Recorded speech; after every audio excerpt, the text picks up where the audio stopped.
నమస్కారం ప్రియమైన వీక్షకులారా, ఈరోజు మనం చారిత్రకంగా ఆధ్యాత్మికంగా ఎంతో విలువైన ప్రదేశమైన తోట్లకొండ బౌద్ధ మఠం గురించి తెలుసుకోబోతున్నాం. ఇది కేవలం ఒక బౌద్ధ స్థలమే కాక భారతదేశంలో బౌద్ధ ధర్మం ఎలా విస్తరించిందో చూపించే అద్భుతం. ఇది విశాఖపట్నం సమీపంలో భీమిలి రోడ్డుపై సముద్రాన్ని తిలకించే ఒక పర్వత శిఖరంపై ఉంది. సహజ సిద్ధమైన వాతావరణం, చుట్టూ శాంతియుతమైన ప్రకృతి ఈ స్థలాన్ని ధ్యానానికి, విజ్ఞానానికి అంకితంగా మారుస్తుంది. చరిత్ర. History of Thotlakonda. తోట్లకొండ అనే పేరు తోట్ల అంటే తెలుగులో చిన్న నీటి కుంటలు అనే పదం నుండి వచ్చింది.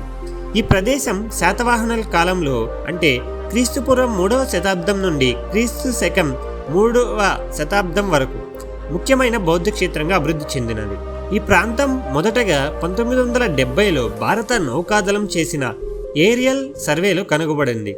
ఆ తరువాత archaeological survey of India ASI తవ్వకాలు చేపట్టి స్తూపాలు, విహారాలు, చైత్య గృహాలు, ప్రాచీన వస్తువులు, బ్రాహ్మీ లిపిలో రాసిన శాసనాలు వంటి ఎన్నో విలువైన చారిత్రక ఆధారాలు వెలికితీసింది. శాతవాహనుల కాలంలో బౌద్ధ మతం ఎంతగా ఆగ్నేసియా దేశాల సంబంధాలు కలిగి ఉండేదో ఇది రుజువు చేస్తుంది. శిల్పకళ మరియు నిర్మాణ శైలి. Architecture and layout. తోట్లకొండ ప్రాంతం సుమారు 48 ఎకరాలు విస్తరించి ఉంది.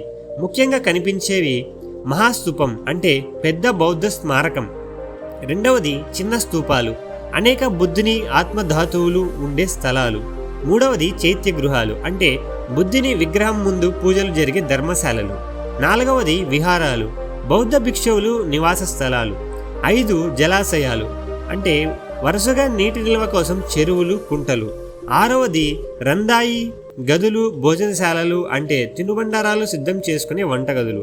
ఈ నిర్మాణాలు ప్రధానంగా లేటరైట్ రాళ్లతో నిర్మించబడ్డాయి. శాస్త్రీయంగా మరియు ఆధ్యాత్మికంగా ఇక్కడి నిర్మాణ శైలి ఎంతో శాంతియుతంగా ఉంటుంది. భౌగోళిక ప్రాముఖ్యత అంటే geographical significance.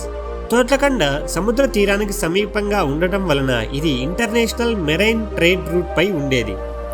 Sri Lanka, Myanmar, China, Thailand లాంటి దేశాల నుండి బౌద్ధ యాత్రికులు మరియు వ్యాపారులు ఈ ప్రాంతానికి సందర్శించేవారు. ఇది ఒక బౌద్ధ విద్యా కేంద్రంగా ఉండేది. ఇక్కడ బౌద్ధ సిద్ధాంతాలపై భిక్షువులు అధ్యయనం చేసేవారు. పర్యాటక సమాచారం. Visitor info. స్థానం భీమిలి సమీపం, విశాఖపట్నం నుంచి 15 కిలోమీటర్ల దూరంలో. ప్రవేశం ఉచితం. సందర్శన సమయం ఉదయం 9 నుండి సాయంత్రం 5 గంటల వరకు. ఫోటోగ్రఫీ అనుమతించబడుతుంది. విహార యాత్రలకు పైనున్న హిల్లాలకి వెళ్లే రోడ్డు గుండ్రంగా ఉంది. డ్రైవింగ్ జాగ్రత్తగా చేయాలి. తోట్లకొండ బౌద్ధ మఠం మన తెలుగు ప్రాంతాల్లో ఉన్న గొప్ప బౌద్ధ చరిత్రను నిదర్శనంగా తెలుస్తుంది. ఇది శాంతి, ధ్యానం, జ్ఞానం కేంద్రమై ఉంది. ఇలాంటి ప్రాచీన వారసత్వాలను మనం తరాలకి తెలియజెప్పాల్సిన బాధ్యత మనందరిది. మీరు ఎప్పుడైనా విశాఖకు వెళ్ళినప్పుడు తోట్లకొండను తప్పకుండా సందర్శించండి. ఇంకా ఇలాంటి చారిత్రక ప్రదేశాల గురించి తెలుసుకోవాలంటే మన GKS Geo ఛానల్ను సబ్స్క్రైబ్ చేయండి. మీ అభిప్రాయాలను కామెంట్స్లో తెలియజేయండి.